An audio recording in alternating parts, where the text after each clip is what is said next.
Oh, hey, how's it going? Thanks for coming by. Mm. Oh my goodness gracious! Are you having? Just a little shout out to my brotherhood of the McDonald's group. Mm. Is that what that is? I feel really very strange here because I haven't had anything to eat, and apparently you've had things to eat. Hey, Apparently I'm doing Daniel this Penny's as at a a bar.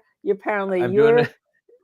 This is a doing this shout work. out to the employees in or employee in Altoona related to the the United Healthcare killer case because they deserve all the credit for what they were able to do. And we're going to get into that in some major Yes, detail. we are going to get into that. But in the meantime, I just want to say that, for our members, of which we do have memberships now, I did post, I went walking, had 5 videos today, maybe 4 of them are up for our members through the murder site again to see what was up. The press hadn't left it, and I'm sure they were back this afternoon. So just so you know, while you were in court in Daniel Penny, I was doing that among a gazillion other things. So, Michael, I guess I can't say where in the world was justice because everybody here on this page seems to know that, right? Yeah, what a crazy day. I was shocked. I did a little kind of reset as I was walking toward the court today, thinking, okay, here's what we know happened. We know at least one person voted for manslaughter. Therefore, if now they are focusing on criminally negligent homicide, how could they go from that to not guilty? That seems to be a weird leap. So I fully expected that's for sure. Yeah, so I fully expected either guilty on criminally negligent homicide or hung jury. I really had taken acquittal off the board when they took so long and couldn't get anywhere on the top charge. So clearly what happened was it started to look to me like maybe one holdout, and that's what hung them up on the top charge. And whoever that person was holding out finally was, beaten into submission, apparently, figuratively. And decided, they weren't going to get their way, and they voted for acquittal. I can't imagine it being any greater split than that, and to come to a decision as quickly as they did. It was only like an hour and 15 minutes this morning. Or as we said when we left last week, they're going to come back and say, "What the heck? We spent a week trying to decide whether there was manslaughter or not. We come back, we find now." That's off the, we don't have that anymore. What the heck were we doing here? Screw the system. I mean, maybe that's another possibility too. Yeah, that could be. That could be too. If I were on that jury, I'd be pissed off. What are we doing? Is this a mock court, mock trial? We're just doing this for enjoyment, because it ain't enjoyable. No, absolutely. But when we first discussed this, there's a split of opinion, but I think I was actually in the lone corner there with Joe Scott Morgan and you. I said, I think that they're going to probably be not guilty, even though my heart would be, I probably would have voted for, well, maybe I would be torn between criminally negligent homicide and all, depending on what the status was in the court of not guilty. But I never thought I was surprised actually last week when they were so hung on the manslaughter charge. But I was also pissed. Why? Because I thought both sides really interjected something into the case that didn't have to interject. The defense interjected the whole idea that this kid died from sickle cell trait, which medically is ridiculous. Okay. And I'm going to say that to them. All right. And the prosecution was how they ended up taking manslaughter off the table. Also ridiculous. I mean, I don't know what's going on in the court system here, but, I can understand the verdict. I support whatever verdict the jury comes to. But Michael, what's happening in the court system? What did the judge do? What are we doing if we're going to say, and that came back to life this morning before the jury was sent in to begin or renew their deliberations, again focusing on the criminally negligent homicide count. The attorneys first for the defense said, we want a mistrial, for the reasons we've talked about. How do you just get rid of that one top charge, not let it go to mistrial if that's what's going to happen, but just dismiss it in the middle of the trial? So we want a mistrial. Denied. But they also were concerned about protesters outside, which we're going to hear from because they were very vocal. We've got some video on that. And then the jury was, sent back to do their thing, but not before they got one more instruction, which I think did more harm than good, where the court told them, look, the court's not giving you any sort of direction that you have to, find guilt on this secondary or remaining charge. So just remember that. Which to me just highlighted the judge's error, and I think it was error. And if there had been a conviction, possibly reversible error, it's moot now. But I thought it was odd for him to throw that additional instruction out. It's like re-ringing the bell. So I don't know. You may be right, LKB. It could be that they were just so pissed off at the way this thing unfolded that they, gave Daniel Penny a break. We'll know when they start talking, and they will. I'm sure they're going to talk. So. Right. Yeah. So I'm sure they're going to talk, and it's just New York City, man. New York City. You never know. So here's what's going on. So after that hour and 15, everybody goes back in, and I had to. This is a secret I shouldn't share, but I will. I went in as a civilian because as this deliberation has dragged on, more media have decided it's worth being there. Because early on, there really weren't that many folks. I think there were 25 or so media seats. There might have been 20 that were taken, and there's always a little extra room. Not so much over the last couple of days since we moved into day 5 of deliberation, especially after what happened Friday. But for the public, it was either about the same or maybe even a little bit less. So I just took off my little badge and got in with the regular folks. And so when they announced the verdict, which was pretty quickly done, there was, any courtroom, it's kind of like a church. You have friends of the bride and friends of the groom. You usually have the division is defendants, supporters, plaintiff or victim supporters, and that's the way this has been set up. As you look at the court, left side is for the press and the Daniel Penny supporters, if any. They really didn't have a lot, to be honest. On the other side, you have the Jordan Neely, his dad, Dante Mills is there. All of the more vocal folks we're going to hear from who spoke outside the courthouse after the verdict. Some Black Lives Matter folks, and then the public. So that's the layout. And you heard from the Penny side of the audience, the gallery, applauding and vocally excited about, and from the Jordan Neely side, the prosecution side. Right. No, but he wasn't as outspoken about it as maybe he could have been until. And it was, I couldn't quite hear what the word was or how it was phrased, but it was very angry from Jordan Neely's dad and others in that area. And they were asked to leave the courtroom. So it was loud. It was, and normally the judge before any verdict says, I want everybody to calm down. I don't want any outburst. If so, but people will, what's the worst that could happen to them? They get kicked out of the courtroom, but they've already reacted as they felt they needed to. So, anyway, that was it. So then I scurried downstairs and got as much as I could from what's going on down there. And I think we should listen to maybe just a touch of some of the things that we heard down there. But I want to applaud you because, JSTV TV, we were there. You went and got your badge for us before anyone did. And you even commented the first day, like you were like 2 people who were media in there, not concerned. But then all of a sudden when it became this whole outrage, then everybody became concerned. Maybe people should have been concerned beforehand, Yeah, I mean, who knows what drives people. Yeah, you just never know. I'm glad we were there to cover it. It's an important case. So let's look at these are, and again, I'm going to be sifting through the goods here. I talked to a couple of folks, and I did post some of these earlier, but I think they're worth revisiting just because they're kind of interesting. I talked to a couple of folks who were just, these are just folks on the street that were out in front with or near the protesters, not necessarily, part of the protest per se, but just had obvious opinions about stuff. Break your bones, but words never harm you. That's all he did. He was a mental issue, and nobody was helping him. So he went out and said he even said he doesn't care if he died. Okay? But it's wind up that somebody did it to him. Okay? Wind up somebody did it to him, and it was unjust. I believe it was unjust because you could be upset and angry at the world, but you don't go around killing people and choking them like it's okay. Like it's a free thing to do. I know. I heard that they did a law about the police officer not choking.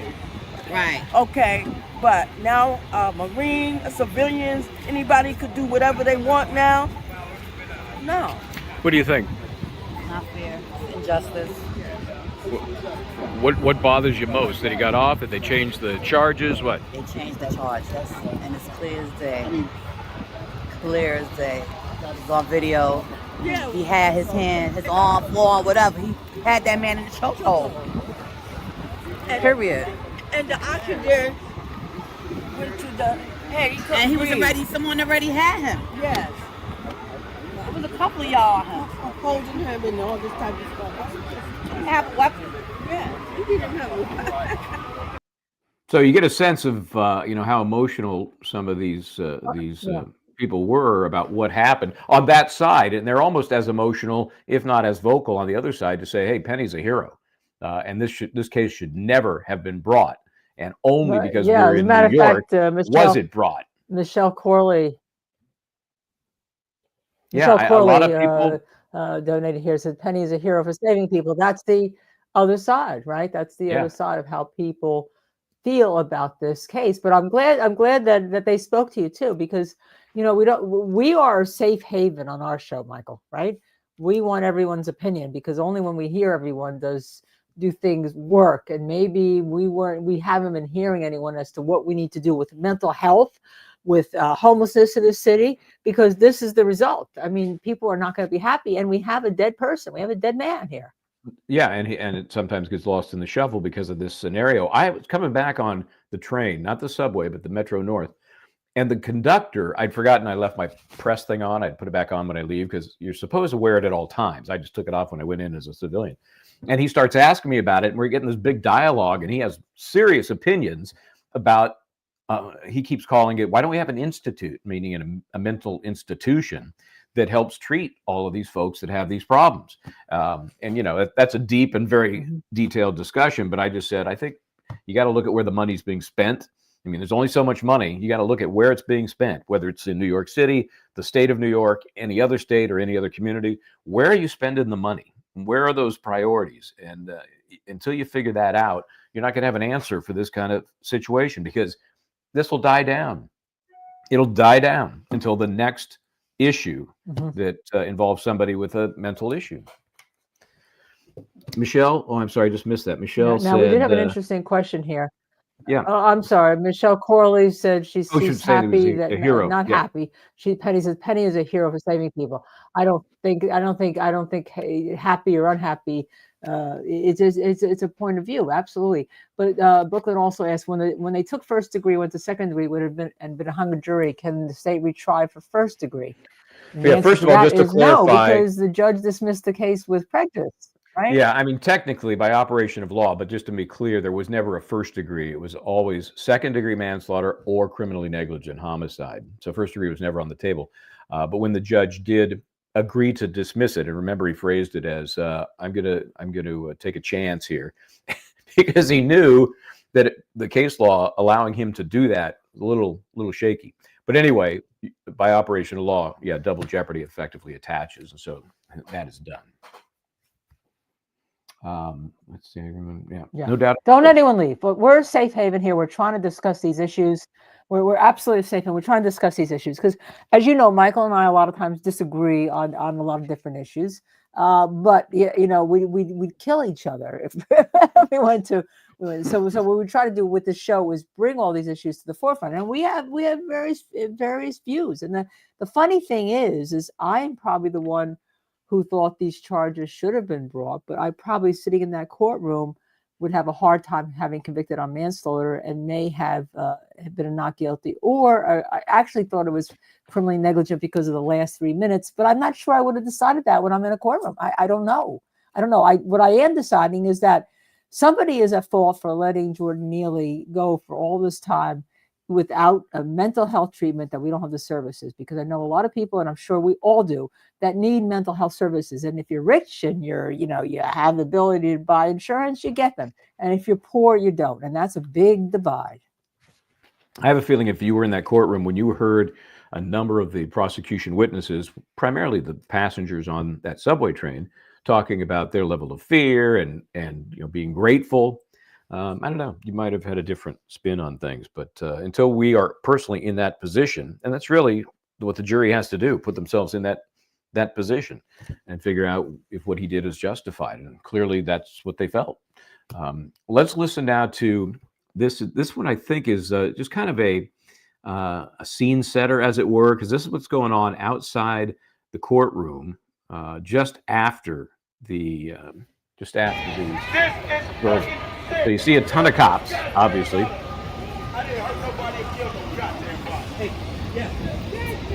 But I did more time than that man did for killing somebody. Rewarded $3 million. He's going to get more when that not guilty get all across the TV. And these racist people put more money in his fucking pocket because he's a hero. He's a hero. Mr. President said, we're going to see more houseless people get choked out on the subway every time they bug out because a white man want to test his fucking nuts and choke us out and know they're going to get called a fucking hero after they do it. So a little spicy language there. Apologize if that was offensive to some folks. It was interesting because, remember, those who said if he was convicted, it would be a chilling effect on anybody willing to step in and help others in a similar situation, right? Here's this guy who's clearly in favor of some sort of conviction, saying the fact that he was acquitted will now make it like vigilante justice every day. And anytime a white person wants to take down a black person, this case gives them the authority to do that. Little extreme, but that was not a rare opinion out there today. We'll see. I hope we don't see. I hope we don't. Well, it wasn't a rare. It's not a rare opinion on social. No. You know what? It wasn't a rare opinion on social media because people were posting videos on X, Twitter, of people in the subway who were white, who were like hovering over people and yelling at them and screaming at them. So I think that's what, that's the scary part. And I go back, we're reliving 40 years ago, because if you research this case, Bernard Goetz, and I'm going to say it to you all again, white shooter, black victims in a subway car alone. He said he felt threatened and he was acquitted. And here we are. We're dealing with kind of the same issue, except that Goetz said he was defending himself. He felt afraid for himself. To me, that's a more shocking. That's a more shocking result, in my opinion, because he shot people, and it was he had to prove that he himself felt threatened, rather than in this case where the jury obviously felt that Penny was helping others who felt threatened, more so than protecting himself. But then if you're the prosecution, why bring the case if you're going to dismiss it when it gets hard for the jury? I mean, I don't understand it. I don't understand. Don't get me started. I was a prosecutor. If I charge, if I charge, it's because I thought it was the right thing to do. I would win the case. And I certainly wasn't dismissing a charge when the jury is like, debating what is a serious charge. Come on. I mean, just anyhow, don't get you started. Don't get me started. Don't get me started. Let's take a look at this. This is just a statement from Mr. Bragg, and I had to pare it down a little bit because what a surprise! It was kind of long-winded. But let me find this for you here, and we can give you a sense of what their response was. Okay. The jury carefully deliberated for 4 days. They requested readbacks of testimony, asked for video footage to rewatch, as well as written definitions of the law. Their lengthy deliberation and the totality of the facts and the evidence underscored why this case was put in front of a jury of Mr. Penny's peers.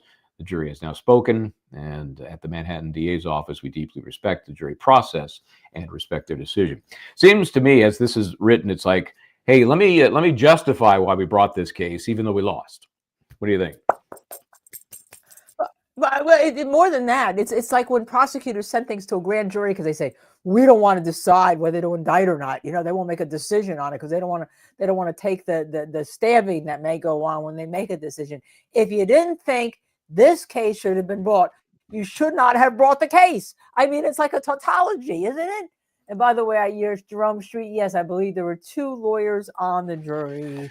And I was looking at on the Trump jury, lawyers in Manhattan. I was looking at my detailed notes on the jurors, and I did this because one of the people we're going to hear from now made a point of saying, "Hey, as soon as we heard there were 9 whites on the jury, we knew we were doomed." And I'm looking at my cheat list here, and there were a lot of I folks think that there were were, you know, four I would write, minorities. Hispanic hyphen Asian or Indian, because it was just not perfectly clear to me.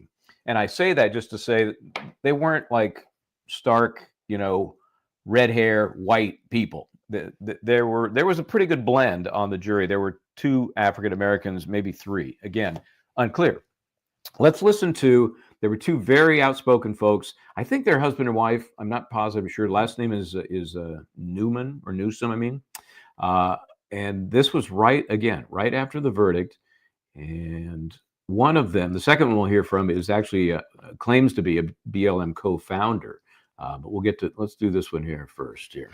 How about we do the same when they attempt to oppress us? I'm tired.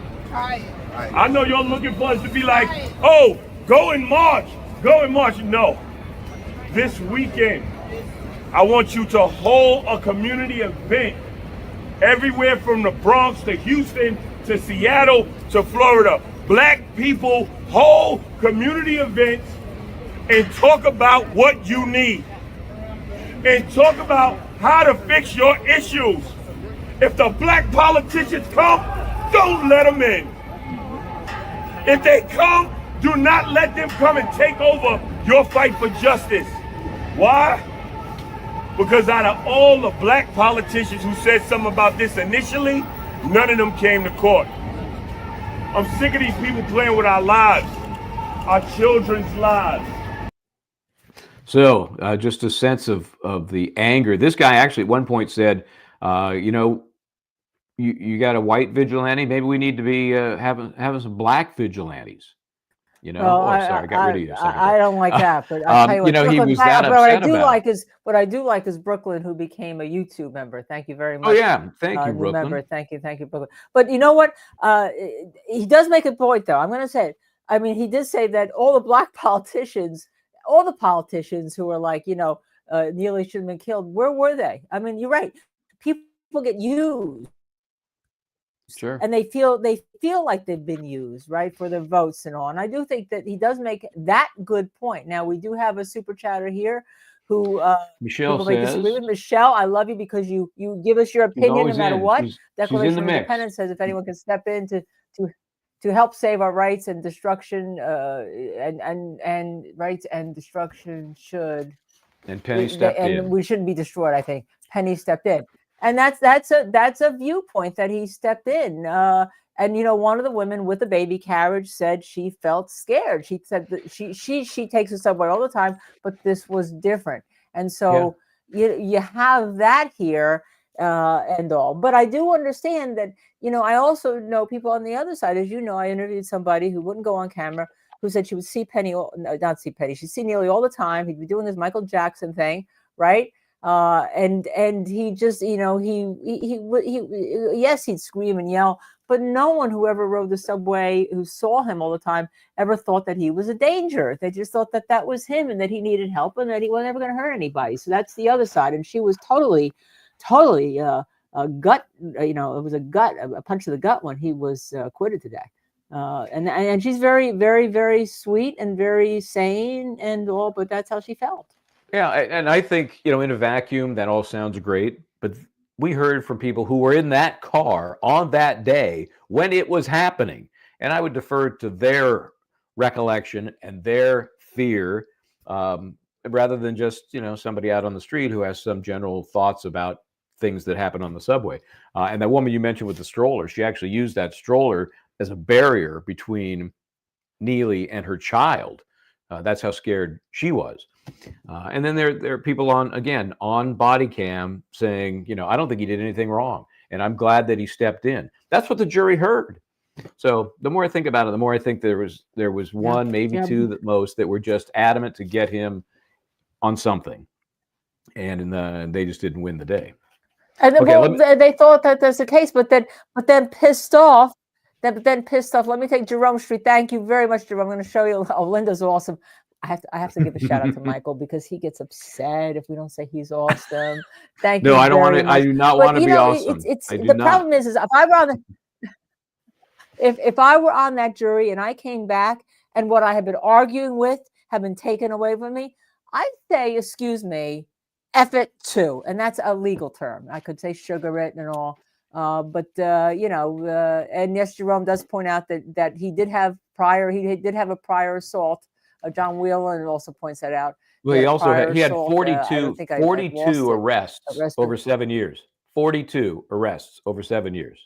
So not exactly a newbie. No. That's our point. That he needs services. What are we doing? I people? understand I that. walk Tubi, and if you go to my Twitter page or whatever, you'll see Tubi the poodle always in. And a lot of times I walk in Tubi. And let me tell you a little secret. We had a dog nanny here. Her first day in the city, she'd never been. She stayed overnight to take care of Tubi. She walked Tubi down the 6th Avenue, and somebody was homeless threw human excrement on her first night. Okay.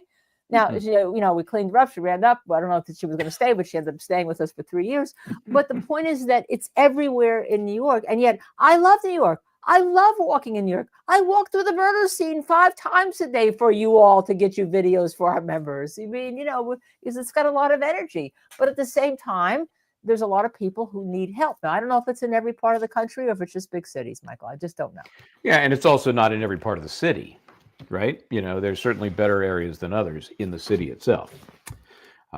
Let me pick up with this BLM supporter. Again, she described herself as a co-founder. So listen to what she has to say here. This ain't about us. This She is comes about up just justice. a moment after he finishes. So there'll be no more Eric Garners. So there'll be no more Jordan Neely's. So we will be a united front and a community. America will never save black people. Politicians will never save black people. Only black people will save black people. Hawk Newsom, H-A-W-K-N-E-W-S-O-M-E. Newsom, yes. And here is another Newsom. Shavonna Newsom, C-H-I-V-O-N-A-N-E-W-S-O-M-E. I'm the co-founder of Black Lives Matter Greater New York. And I'm a devout Christian. And in my Bible, thou shalt not kill. In the Torah, thou shalt not kill. In Buddhism and Hinduism, thou shalt not kill a living thing. But America has no moral code. America has no soul. Our bloods have paved the streets of this nation since its inception. It was foolish of us to think that a black man would give justice in the system designed to keep him oppressed. My heart bleeds for the Neely family. My heart bleeds for his father, who sat in front of me every single day and prayed for justice for his son. There is no one coming to save black people, or else we wouldn't live in these ghettos, we wouldn't be in these prisons, and we would be further along than we are. We wouldn't be at the absolute bottom. So forgive me for being jaded and cynical, but once we saw those non-white jurors, we knew that this case was over. Non-white jurors. How could there not be an uproar that the same person who got off Kyle Rittenhouse, who got off O.J. Simpson, was used here? And shame on you, celebrities and politicians who claim not to be racist, because the racists spoke loud and clear. John McCain's daughter, she had something to say. I think she incited a riot for the right. Phil Mickelson, he had something to say. Kid Rock donated $3 million. And if you look on social media and you look at the hatred spewed across against us, against black people, against a man who was sick, because when there's a crisis of drugs in America, I'm sorry, it's only a crisis when it's a white person, an opioid crisis. Jordan was labeled a drug addict and labeled a crackhead. The only crime that Jordan Neely was guilty of was the color of his skin. Come on. But luckily for Daniel Penny, his skin was not like Jordan's, because you honestly wouldn't have seen our face. The NYPD would have arrested him after 3 hours. The justice system would have found him guilty. And shame on this jury, because to be real, they didn't even try. Once the lesser charge was removed, they came back an hour later and said it was deadlocked. Less than an hour and 20 minutes later, they said not guilty. These wonderful white people, I hope they celebrate their Christmas while the Neely family is praying and asking God for comfort. God damn them and goddamn America. So, how do you really feel? I think that I hope that is not the majority view on any of that. I understand the feeling, the emotion, the vitriol, but I mean, I think your point gets somewhat clouded when you get that extreme. To me, that's extreme. And that's why I checked my my notes on the jury members about the 9 jury members. Right. The problem I have, though, is that I truly believe, given what what my husband does, that Jordan Neely died of a chokehold, no doubt. And I think it was despicable. And I'm going to say that because I have both opinions, that the defense said he died of sickle cell trait, because you just don't die of that, and that he's alive ever here. I mean, I do think that the K2 and the schizophrenia probably fed in terms of how he acted. But I don't think he didn't die of that. He wasn't alive outside the car and then died all of a sudden inside the car while he's in the middle of a chokehold. By the same analysis, because you all know me, I'm fair. I call it as I see it, right? I call it as I see it. I do think that the jury was right to consider criminally negligent homicide for the 3 extra minutes that he held him. And that's what, to me, where the whole case came down. Did those 3 extra minutes involve criminally negligent homicide, or was he was Daniel Penny protecting self-defense of others? And that's the case as far as I was told. Yeah, I said it from the very beginning. It was one of duration, not initial act. I think had he done it for a minute, 2 minutes, cops arrived, somebody else arrived, or would have been better actually if Neely had passed out. If he had done the chokehold more correctly, he would have passed out. But none of those things happened, so he ends up holding the chokehold for 5 minutes 53 seconds. And I think if we're looking at causation, one of the key moments in the trial was, interestingly, the information that the jury wanted read back, and that was the cross-examination of the state's ME, Dr. Cynthia Harris. She couldn't say, from what she watched, what she examined, she did the actual autopsy, she couldn't say how long the pressure had been held to his neck, and couldn't even really describe the level of pressure. Remember, there was the air choke and the blood choke and all those different characteristics. Nobody could really define that because all they were looking at was this video. So that didn't help. I think that was a key moment for the defense. The prosecution doesn't bring anybody in. And the prosecution doesn't bring anybody in to say that indeed sickle cell trait doesn't cause you to die that way. It just doesn't happen that way. And by the way, your cells sickle. All of our cells are going to sickle if we're deprived of oxygen at the very end of our lives, if we're strangled or whatever. So, I mean, it's a tough case for the prosecution to win. At the same time, it's an easy case for them to win in some ways. And again, I'll go back and forth. So I'm going to go back and forth. And okay, hold on. Before after the judge screwed it up. I sense you're getting ready to move on. Before we do that, let's give a little equal time. No, I'm just resigned. Okay. Thanks to Frank Matthews, by the way. Appreciate that. So after, I hung out outside the courthouse for a while. And in fact, I sent a note to somebody who was still upstairs asking if the defense was going to be coming down. I said, I don't think it's safe for you to come down here on the street and make a statement. It was too tense, and the overwhelming emotion was this guy got off, and it's not right, and somebody's going to get justice somehow. So it didn't surprise me they didn't come down. But where did they go? Well, they went down to a local bar. Oh, this is a problem. This is a problem for me. And they went to the bar to celebrate his acquittal. That's the part you're talking about. That's a problem for you? Yeah, that's the problem for me. I mean, I think it should have been behind closed doors. I don't think he celebrated a death like that.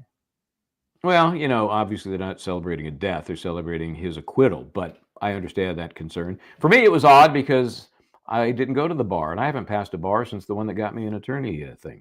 But anyway, I just drink Dunkin' Donuts. If it's Dunkin' Donuts, I'm in trouble. But other than that, I don't. Okay, so this is from Fox. They were inside and got this, but let's watch this. Can you tell me how you're feeling about this right now? You going this way? Can you tell me how you're feeling? He's feeling great, guys, and it's just a great day. It's just a great day. Okay, we're very happy. Thank you. Sure. Yeah, sounds good. Congratulations on your. Thank you. It feels great. It really does. And so tell me what's going on right now? Yeah, we're just it's 18 months of weight on everybody's shoulders. Most importantly, Danny's. Walking around with the weight of this indictment on him, knowing that he's been falsely accused for doing the right thing and trying to protect people. Yeah. Daniel, can you tell me how you're feeling about this right now? You going this way? Can you tell me how you're feeling? He's feeling great, guys, and it's just a great day. It's just a great day. Okay, we're very happy. Thank you. Thank you. I'll tell you one of the reasons that Mr. Penny didn't say anything. I think they got a deal because he's going to be on Fox. Janine Pirro, who was in court a couple of days, sat in front of me a couple of days. She got the interview, however they arranged that. But I think part of the deal was, look, until we do that tomorrow, it's going to be on tomorrow at 5, I think, during the 5. Right. It was like, zip it. After we do our interview, great, knock yourself out, but we want the first words. And so he didn't say a thing at the bar there. Yeah, but I mean, letting media into the bar where you're going to go celebrate. I mean, I just think that's, you know where I end up after I finish these long trials? I go to the train station. I go to the airport. I go everywhere. You never see me giving an interview. Off I am. I'm going back home to my puppy and my husband, and I'm not bringing my client to a bar to celebrate. Just so you know, that's just my view of it. So that's not going to happen if we win a case and you're representing me. We don't go out for shooters. Okay, I think they had beer to make it official. I don't want to mislead. They had beer. All right, so that's that, and we'll see what, if any, fallout there is in terms of people's perception of what this verdict meant, what you can do, what you can't do, what you should do, what you shouldn't do. Yeah, it's a horrible outcome both ways. This is a horrible outcome of a case. And I don't see anything changing. I don't see anyone stepping up and saying, hey, I'm giving $500,000 to treatment here. I don't see it. Yeah, well, I think it's not that they have to find the money. They just have to put the money they're using elsewhere to the right causes. And, I'm pretty sure they aren't going to consult me on that. Just a guess. So, speaking about people that die in New York, in case you haven't noticed. Interesting segue. Okay. because as you know, last Wednesday there at 6:44 in the morning, a block from my office and a block from my home, there was a brazen murder next to the Hilton Hotel when CEO of United Healthcare was gunned down by somebody who's now been identified, and his name is. Well, he's from your part of the heritage world, Luigi. Yeah. Yes. And what is his last name, Michael? This is kind of... it's Mangione. Mangione. Luigi Mangione. Okay? Mangione. No, Luigi Mangione. He's now been identified. He was... where's your McDonald's? Yeah. He's now... Somebody actually posted... Hold that back up. I want to hold you back up. Okay. Somebody actually posted a picture of, they said that he actually was in the McDonald's and he was being served, and someone turned it in. And funny enough, and we don't usually do politics on this show, but they had a picture of the soon to be again President Trump at the McDonald's in Pennsylvania out the window, just kind of like, but I thought it was Michael Bryant, right? I thought it was that's why I have this shout out to the folks at McDonald's. Apparently one employee there recognized this suspect and called 911, and the rest is history. So I appreciate that. Of course, most people, well, maybe you do know or don't. I was a McDonald's manager not too long ago. I don't know, decades. Maybe I will be again someday. Maybe someday. I was at Dunkin' Donuts, as we used to call them then, doll. Someday also, I made the donuts, okay, in the back room. So time to make the donuts. Wasn't that their slogan at some point in a few years back? Time to make the donuts. I think it was. Yeah, that was me. I was making the donuts, okay, before I went to college and law school. I was working till 11 o'clock at night, making that 10-cent tip for serving people. There I was. I was in the money. Anyhow, so he was captured, and we have so much that we're going to do on this as this goes along. We can't do it all tonight because I was busy as I got back to my office today. And Michael was on the train trying to download by beating the FBI, downloading, right? Taking screenshots of everything before they close things up, because immediately they closed up his LinkedIn page. I've got his Instagram page downloaded. I have screenshots of a lot of different pages. Interestingly enough, when we got on the air tonight at 7 p.m., his X page had not been privatized, right? And so I sent an email question, I posted a question to Elon Musk. I said, did the FBI ask you to take it down and you're refusing because it says free speech still up and you want us to all be informed? So it's interesting that that's the one page that was still up at 7 o'clock tonight, Michael. But we've been taking screenshots because he's all over everything. He had a Google pages, a Google Docs pages, right? I can show and some of the all stuff we have just Yeah, because, yeah. you know, at this case is so fascinating to people because they want to know why. You know, the how Right. obviously is interesting, but they want to know why. Even though motive we know in the real world doesn't really mean anything, it's human nature to want to know why. So you see stuff like this. This guy went to Penn. You know, he has 2 degrees from Penn. He was valedictorian at his high school in Maryland. He was in a fraternity. You know, this is not your prototypical killer, let alone, you know, professional. I think that idea is out the window because of all the screw ups the guy made.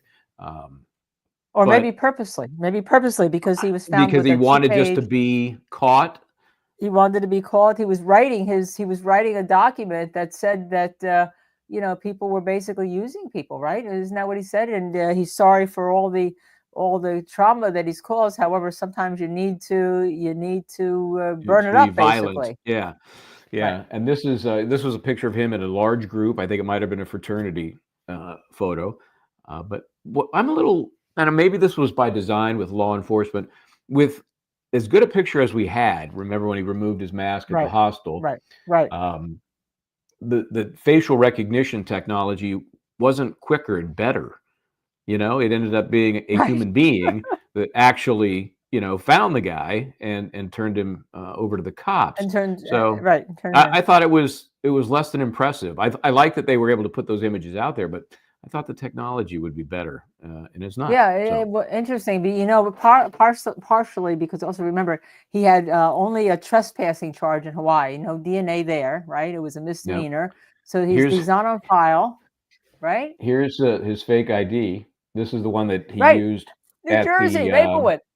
Yeah, is that down the street from your hometown or what? Or is that? Well, no, it's not. No, it's in Essex County, so it's North Jersey. It's closer to New York City, but I do know somebody who lives in Maplewood.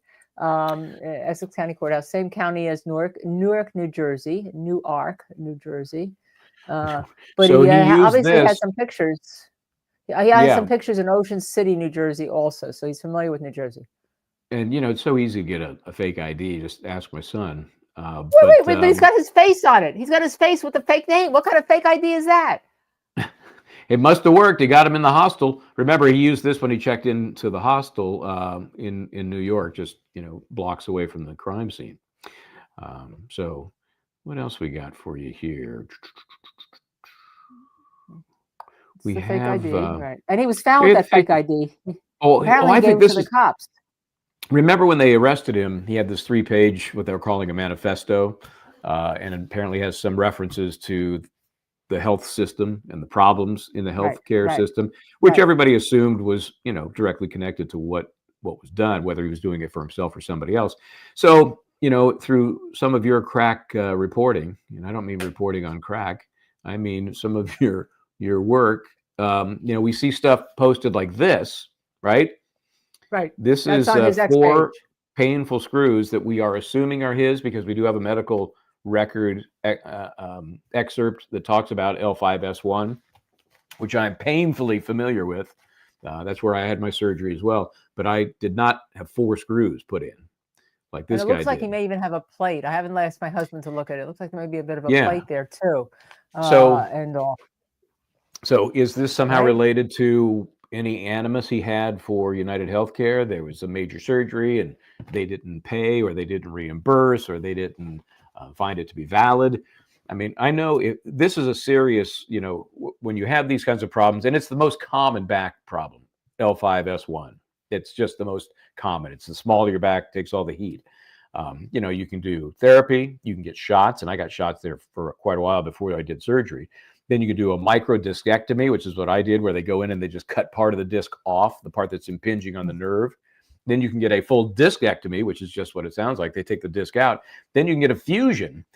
This looks like, and you know, I defer to Dr. Bodden, but this looks like a fusion to me, where they've basically pulled together some damaged discs to immobilize that area. But That's serious. Well, I'll have That's that some answer for you serious tomorrow stuff. night. I will give that to him tomorrow. Look at it. I know he said it was what I in passing as he was wishing by was lumbosacral Yes. surgery. I said, Yep. how is it? He said, well, you could either do lumbo with a dash sacral or lumbar sacral with no dash. It was beyond me. Okay, for all of you, I'm sure.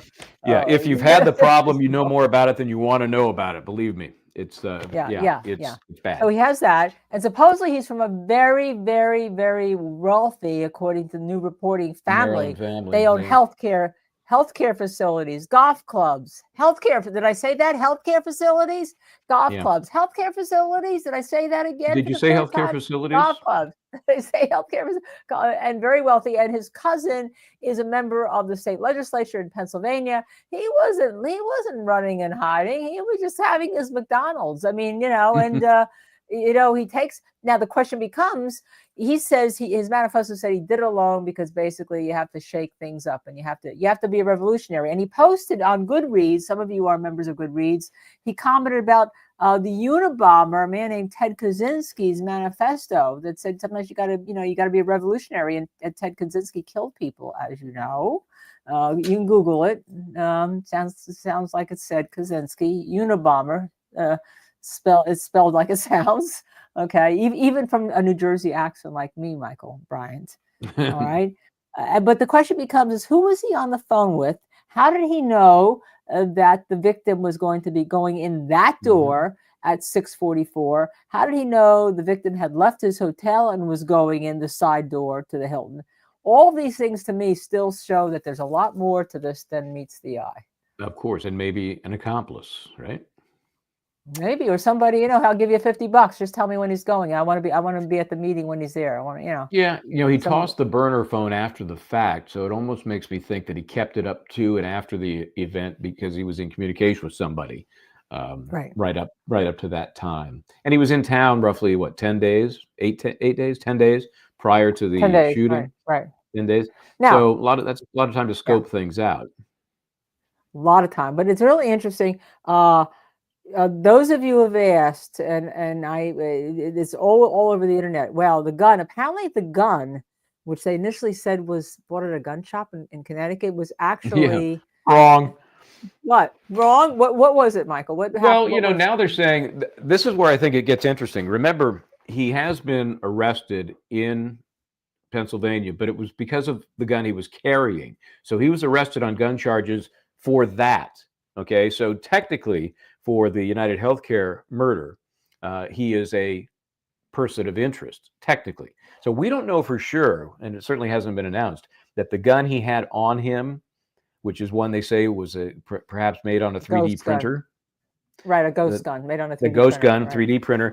We don't know yet if that's the gun because they haven't tied that up officially. If it is, you're not going to have any markings on it, right? Is that? Why? Tell me why. Yeah, I want to know. Why would you have markings? Because they're saying, well, if we get the gun, we'll have the bullet. Why I know, and I did hear somebody. I heard somebody make that statement, and I said, I don't think you're right because ghost guns generally don't have the riflings on the barrel that are going to mark the casing or the cartridge or the projectile, and so that's not going to help you. Now, the fact that there's some writing on each of those shells, basically calling out the insurance industry. Maybe that is a better way to get toward him. Maybe there's some DNA on the shells. I have a feeling, they're trying to link up the DNA. We know the water bottle left behind at the Starbucks. That's potentially good stuff. There's all kinds of things. The backpack had the Monopoly money in it. There's so many places there could be DNA. But he may not have it on record, and so they may have to go to the familial DNA route. Now, of course, he's been arrested now on unrelated gun charge, is what they're calling it, unrelated gun charge. They can get a DNA sample. So right. So thank you, McSuspect. Yes, shout out to Here Comes Drama for being an amazing moderator, and yes, she is an amazing moderator. Yes. But I have to tell you though, when when we were getting the show ready, and I was on the phone with somebody, and I said, they found the shooter, and and this person shocked me and said that a family member believes that all of the healthcare people should be eradicated. Now, she didn't say shot or murdered, but eradicated. Now, what does that mean? Why? Because why? Well, maybe people that are older remember, and I read about it, that when Ronald Reagan was president, things like Blue Cross and Blue Shield were not for profit. They only processed claims. They were, you send your claim and they process it. But then afterwards, they became for profit. And so the victim here had only $1 million salary. And I say only because a CEO of a company, let's face it, they make money. Oh, yeah. All right. Oh, yeah. But he had $24 or $23 million in bonuses, 1% of the money that they earned in his division by rejecting claims, which were rejected by AI. And if you go on Mr. Mangione, Pet Mangione's X page, if it's still there, he is railing against AI, railing against it all. So kind of interesting, what kind of set him on this path, and also very disturbing, as Cindy Wyatt says. Yeah, and he's a very smart dude, obviously, very smart. Yeah. He's certainly misdirected, but super smart. And we got some of that insight from. I mean, you mentioned some of the things that he said, and he reads a lot apparently, and he reviews books that he's read, and sometimes you can learn something from those reviews. This one, a book called Industrial Society and Its Future, which I'm starting to fall asleep just reading the title, but what he says about it is that, you might write off this as a manifesto of a lunatic in order to avoid facing some of the uncomfortable problems it identifies, but it's simply impossible to ignore how prescient many of his predictions about modern society turned out. And it's, this guy is like a student of not just AI, but how progress may change life as we know it, right. and how he would like to maybe keep that from happening. Right, and there's the Unabomber. That's his thing. He also had 2 books on there, Michael, about back pain that he was looking at on his Goodreads. I don't know if we have a screenshot of that. Catnot Williams. Hold on, I want to shout out Mixed Chick. Okay, here we go. Let's do it again. Hold on, I want to shout out Mixed Chick. Catnot Williams, thank you for your super chat donation. Appreciate that. Thank you very much. But he was at. I'm not sure we had it, but I have screenshotted so much as Michael was so busy with Penny when I came back today to try to get it. And we're going to try to post a lot of it as we go through our shows. Here's something interesting. There we go. Wow. This is the handwritten, this is like a, it's not a doctor's note, but it seems like it's a self diagnosis. My injury right here, my injury, L5 spondylolisthesis. And then he goes on and on about all of these different issues relate to, there it is right there, L5S1, which is the spot we showed you on that picture with the 4 screws drilled in there. So it's hard to believe that is not somehow connected to his issues with the healthcare system. Right. And we'll have to go through that, Michael. I'm going to let you go through that more since you know exactly what we're speaking of. I wish I didn't, but yes, I do. Unfortunately. And also having done personal injury work, you learn. That's what I loved about doing personal injury work. You have to become kind of an expert by, osmosis. You learn so much about the body. And one of the first things you do as an attorney, this may turn people off from doing it, if you're in civil practice, it's medical record review. And you will spend days going through medical records. And what you learn is great if you can survive it. And it's critical when it comes to trying a case. You got to become sort of a pseudo expert on those things. Okay, so we're going to have a lot more on this because we've downloaded so much, but we had Penny to get through, and we haven't even mentioned, and we're probably not going to do it tonight, although we'll mention in passing. Jay-Z has been accused of raping a young girl with P. Diddy. He's being sued after he sued the attorney who was bringing the charges for extortion. A lot going on there. But we're going to have a lot more on the repercussions of Penny, because by the time we're on the air tomorrow night at 6 o'clock, Penny will have given his interview, Michael Bryan, with Janine Pirro of Fox News. So at the last minute, I'll see if I can pull a snip of it. Yeah, and also there was an arraignment already on the gun charge in Pennsylvania, Altoona, Pennsylvania, but it was actually arraigned in another town where the courthouse is. Amazing considering Brian Koberger also was arrested in Pennsylvania. We have these arraignments and then It's a being magnet. brought to various It's a magnet state. places. You know, But let we're me gonna say have one more on thing. that. Let me say one thing. Very interesting that both Daniel Penny and Luigi, 26-year-old guys. Just a random observation. Oh wow, interesting. We need a forensic psychologist, psychiatrist on to talk about that, because somebody said that you can get if you've had that kind of trauma for his back, you can actually get some kind of later in life, meaning 26 years old, mental disease. You know, a diagnosis Related with to DSM, so I don't know. Related to the back The injury trauma. or yeah, the related to the trauma. trauma and the drugs and everything, and the change of your lifestyle. So we'll have to see about that, because you know that he's going to have the best lawyers. Hi, hello, hello, lawyer. You're embarrassing yourself. Stop. But Just because kidding. of his family background, they could afford you. So that's a plus. Yeah, this is true. That's true. But That's then I would right, have to leave you, and I'd have to leave all of our viewers, and I Yeah. wouldn't want to do No, that. Okay, you do not want to do that. I do want to do that and all. But yes, his parents should come on here. Everybody should come on here. By the way, yes, wrestler's mom. He was a wrestler also. This young kid. I mean, he seemed like an all-around smart, good very kid. smart. Which Very is smart. why the fascination is what it is, because he doesn't look like some sort of bum, been in trouble with the law. No, this guy had a dream life. I mean, Yeah, I but the don't count fascination is because he trespassing in executed Hawaii. somebody. What? But he executed. The fascination is because he No, was like a hit person. He executed somebody. Then I'm had talking about deposed an before, eye, and like then, a monopoly. leading Okay, up okay. to Before, that. okay, Like, got it, here's got this it. guy Right, that right. seems to have right. everything going for him, and why would he do this? Well, we're going to What find out, because happens? we're going to be What following happens? it. We're going to be following it. I can Okay. guarantee you, we're going to be following it all the way through. Oh, I almost forgot. What? Tomorrow night at 6:00.